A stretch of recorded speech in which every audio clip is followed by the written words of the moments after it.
This weekend marking 1 year since the Butler, Pennsylvania assassination attempt on then-candidate Donald Trump. The shooter firing 8 shots toward Mr. Trump just minutes into his speech. Take a look at what happened.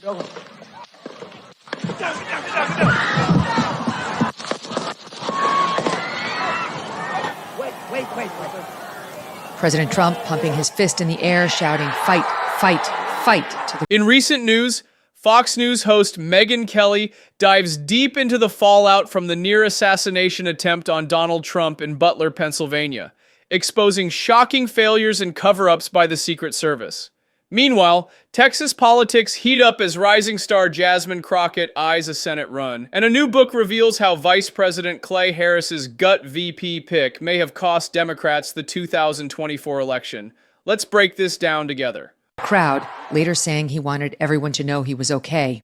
A single bullet miraculously hitting Mr. Trump's ear millimeters from his brain, thanks to Trump turning his head a split second beforehand. Firefighter Corey Compatore fatally shot while using his body to shield his wife and daughter from the hail of bullets. Comparatore's widow, Helen, speaking out Wednesday morning on Fox News. We were all sitting ducks that day. Our blood is all over their hands. The widow's gut-wrenching accusation reveals a telling betrayal by the very agency sworn to protect, exposing a devastating breach of duty and accountability. I'm angry. I lost the love of my life. Why weren't they paying attention? Why did they think that roof didn't need covered? Do you think Thomas Crooks did this all by himself? Honestly, I believe that he could. I do believe. I mean, kids can do those things when they're mentally not right. The Secret Service, Homeland Security, both chambers of Congress all releasing scathing reports on the catastrophic failures of the Secret Service leading up to that moment, outlining communication breakdowns, insufficient manpower, and unclear coordination. Then Secret Service Director Kim Cheadle resigning 10 days after the shooting, 1 day after a House hearing in which she called the incident, quote, the most significant operational failure in decades. On Wednesday evening, for the first time, Secret Service Deputy Director Matthew Quinn confirming 6 agents have been suspended over the failures of that day. CBS News reporting the penalties ranging from 10 to 42 days of leave without pay or benefits.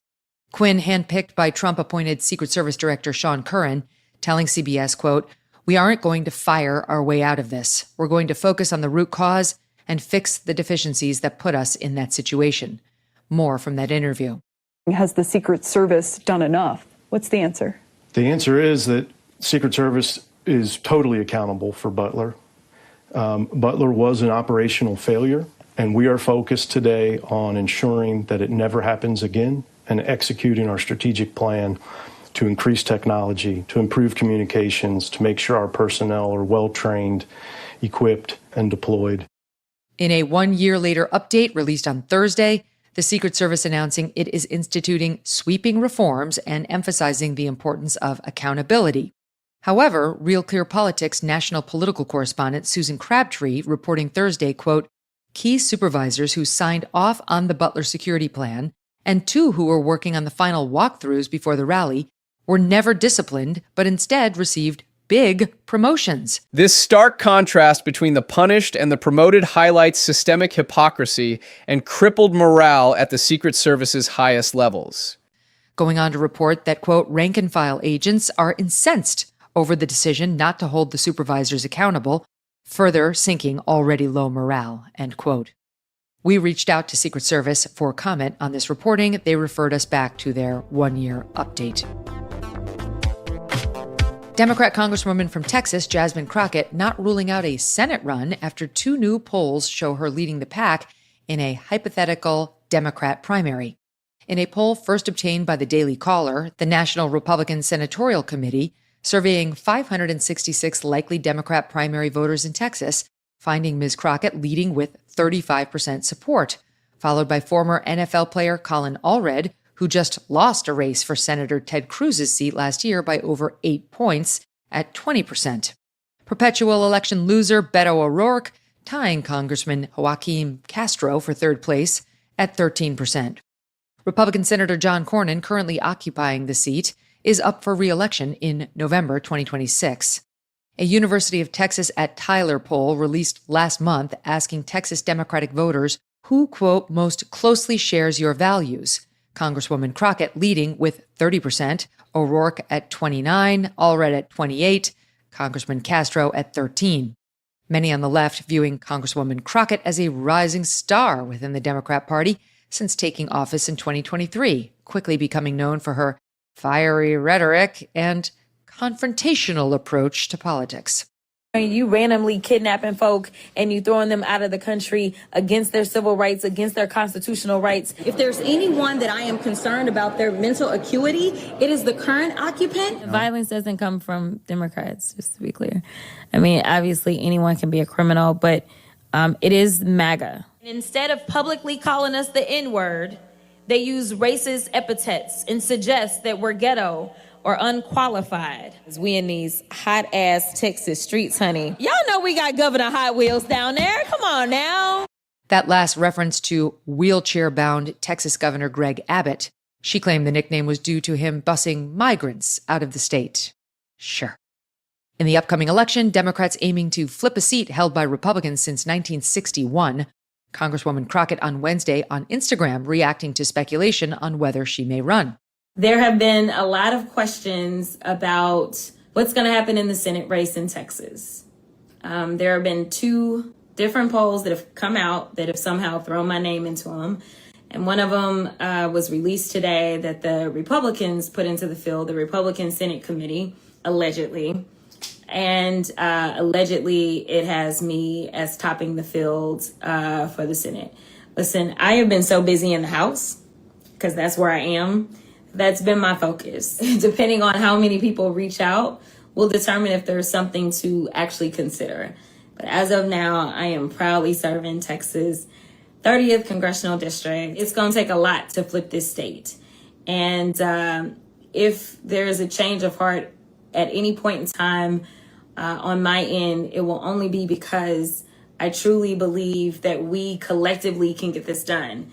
This means raising a lot of money.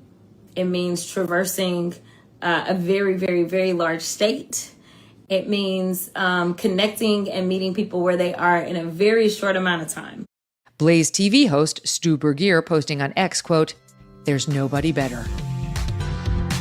Coming up, a look at the factors leading to Vice President Kamala Harris's gut decision to choose Governor Tim Walz as her running mate. If you are stressed about back taxes, maybe you missed the April deadline or your books are a mess, don't wait. The IRS is cracking down. Penalties add up fast, 5% a month, up to 25% just for not filing. But there is help. You don't have to handle this alone. Tax Network USA can take the burden off your shoulders and stop the spiral before it gets worse. They have helped thousands of Americans, whether you're an employee, a small business owner, or you haven't filed in years. Messy books? No problem. They've seen it all. Tax Network USA has direct access to powerful IRS programs and expert negotiators on your side.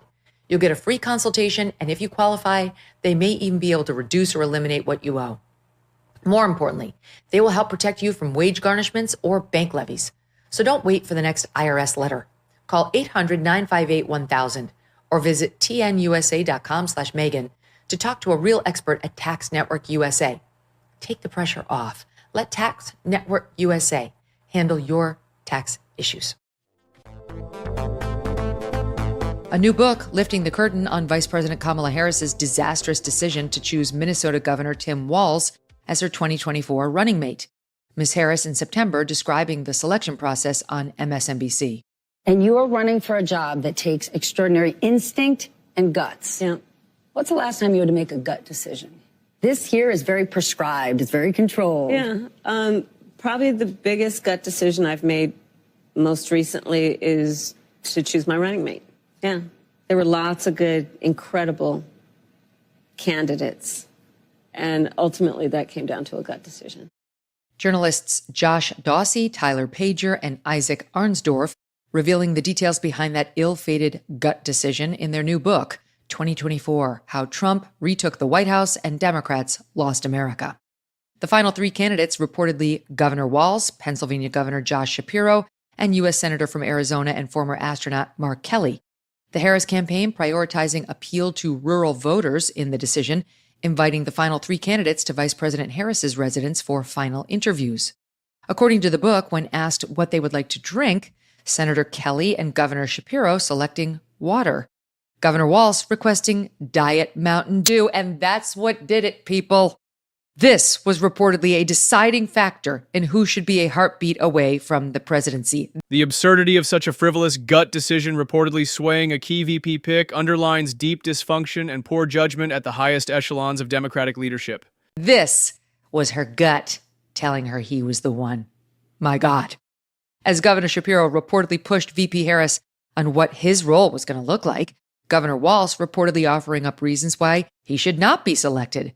From the book, quote, in his interview that Friday, he said he had never used a teleprompter before. On Sunday, he told Harris, I would understand if you went with somebody else because I'm really nervous about the debate and I don't think I'll do well. Why didn't she listen? Still, the vetting team did not fully appreciate his tendency to misspeak, write the authors, his folksiness sometimes tipping into factual imprecision. Factual imprecision? You mean his lies about his alleged time in combat, where he never was, or that time he was allegedly in China for the Tiananmen Square massacre? No, that wasn't true either. Governor Walsh ultimately offering up a dismal debate performance against then-Senator J.D. Vance, looking like a deer in the headlights, stumbling on policy and delivering this bizarre line.